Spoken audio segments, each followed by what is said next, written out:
ये इमारत जब बनी तो खूबसूरती की एक मिसाल थी ये। मगर क्या ही खबर थी इसे कि कभी तो इसमें कैदियों को रखा जाएगा और कभी देश भर में हर किस्म की खबरें भेजने का जिम्मा उठाने वाली अखबार का दफ्तर खोला जाएगा। कभी ये भी कि किसी राजा की गर्मियों की छुट्टियां बिताने का समर हाउस होगी ये इमारत, और कभी इसमें कोई होटल खुलेगा। कभी ये भी होगा कि पुलिस का महकमा इसकी दीवारों पे मुजरिमों की तस्वीरें लटकाएगा और फिर बाद में एक ऐसा म्यूजियम बनेगा इस इमारत में जो अपने शहर के इतिहास की गाथा सुनाएगा।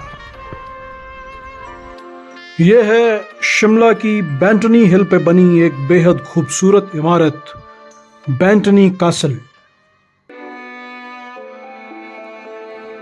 सन 1864 में जब अंग्रेजों ने शिमला को अपनी राजधानी घोषित कर दिया तो उनकी देखा देखी भारत के कुछ राज परिवारों या कुछ अमीर घरानों ने भी पहाड़ों में अलग अलग जगह पर अपने लिए गर्मियों की छुट्टियां बिताने के इंतजाम करने शुरू कर दिए। यह जाहिर था कि इतनी दूर यहां पर केवल वही लोग आकर अपना घर बना सकते थे या किसी बने बनाए घर को किराए पर लेकर रह सकते थे जो माली तौर पे इसके काबिल थे। इसलिए शिमला को कई बार सिटी ऑफ इनवैलिड्स या the town of spoiled rich भी कहा गया था। इन्हीं राज परिवारों में से एक था रियासत सिरमौर का शाही परिवार। रियासत सिरमौर शिमला के दक्षिण में पड़ती है। सन 1880 का वो दशक जब शिमला में इमारतों का बनना अपने पूरे परवान पर था, उसी वक्त सिरमौर के राजा सुरेंद्र विक्रम प्रकाश ने अपने लिए गर्मियों की छुट्टियां बिताने के लिए शिमला में एक घर बनवाना शुरू किया और उसका नाम रखा गया बैंटनी कासल। बैंटनी कासल बनने से पहले यहाँ पर एक छोटी कॉटेज हुआ करती थी जिसका मालिक शिमला के ही रहने वाले एक अंग्रेज साहब जनाब ए गॉर्डन थे। सन 1880 के दशक में उन्होंने वो घर और उसके आसपास का करीब 19,000 वर्ग मीटर का इलाका राजा सुरेंद्र विक्रम प्रकाश को बेच दिया। उस जमाने में शिमला में एक आर्किटेक्ट हुआ करते थे मिस्टर TEG कूपर। उन्होंने राजा सुरेंद्र विक्रम प्रकाश की देखरेख में उनके लिए यह घर डिजाइन किया।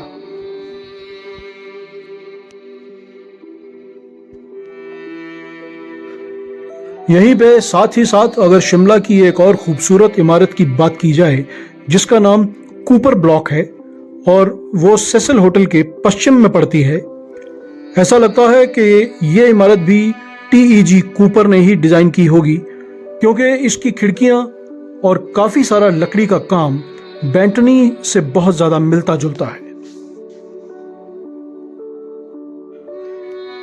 वैसे आज तक ये समझ नहीं आया कि बैंटनी के नाम के साथ कासल क्यों लगाया जाता है।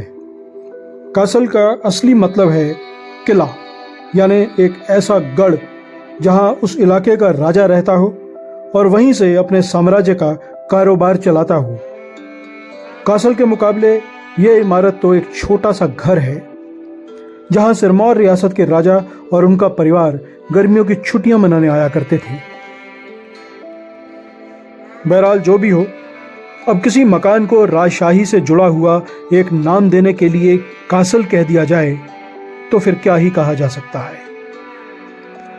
कूपर साहब ने इसे भी शिमला की कई बाकी इमारतों की तरह उस वक्त में ज्यादातर इस्तेमाल किए जाने वाले मॉक ट्यूडर स्टाइल में ही बनाया था।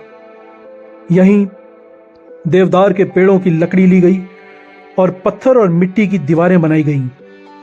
किसी भी इमारत की छत उसकी खूबसूरती में चार चांद लगा देती है। इसीलिए इसकी छत को भी खूबसूरत बनाने के लिए इस पे छोटे छोटे बुर्ज बनाए गए, चिमनियां लगाई गईं और अंदर के कमरों को बड़ी खिड़कियां लगाकर खूब हवादार रखा गया और शीशों की वजह से रोशनी का भी प्रबंध खूब किया गया। इमारत के बाहर एक आउट हाउस भी बना जिस पे की गई लकड़ी की कारीगरी देखते ही बनती है।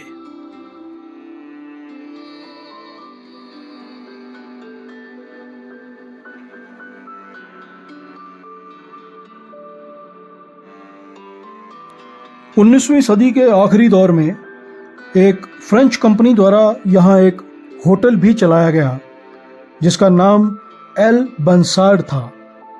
ये तस्वीर बताती है कि होटल न्यू क्लब के बंद होने के बाद खोला गया होगा। आज़ादी के कुछ वर्षों के बाद यहाँ लाहौर से छपने वाली मशहूर अंग्रेज़ी अखबार द ट्रिब्यून का दफ्तर रहा। बाद में चंडीगढ़ बन जाने के बाद बहुत सी बाकी कंपनियों की तरह ट्रिब्यून को भी चंडीगढ़ शिफ्ट कर दिया गया। जब विश्व युद्ध हुए तो सिरमौर के शाही परिवार ने यह इमारत अंग्रेज़ों को कुछ सैन्य गतिविधियों के लिए दी थी।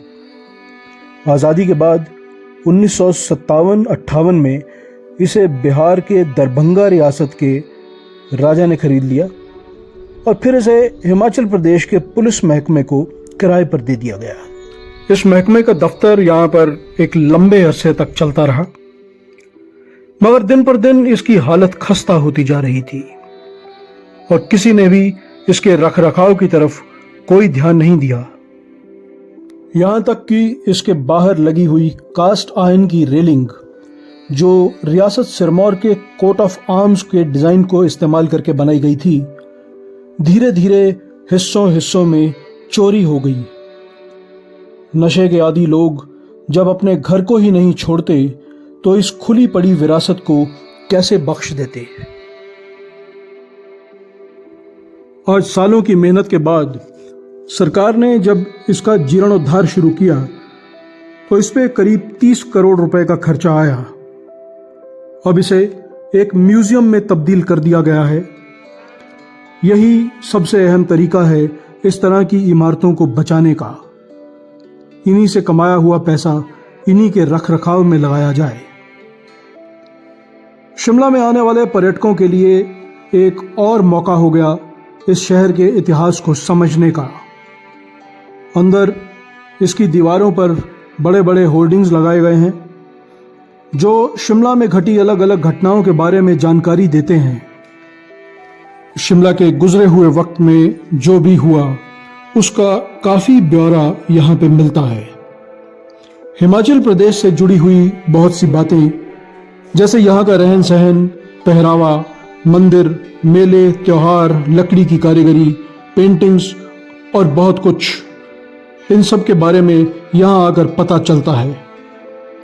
शाम के वक्त शिमला के ही रहने वाले एक फिल्म अभिनेता जनाब अनुपम खेर की आवाज़ में हिंदी में और एक और फिल्म अभिनेता जनाब कबीर बेदी साहब की आवाज़ में अंग्रेजी में एक लाइट एंड साउंड शो दिखाया जाता है। भाषा एवं संस्कृति विभाग के सदस्यों ने बहुत मेहनत के साथ इसे तैयार किया है और आने वाले वक्त में हिमाचल प्रदेश की संस्कृति से जुड़े और कई कार्यक्रम करने की योजना है। तो मिलते हैं आपसे अगले वीडियो में, तब तक के लिए इजाज़त।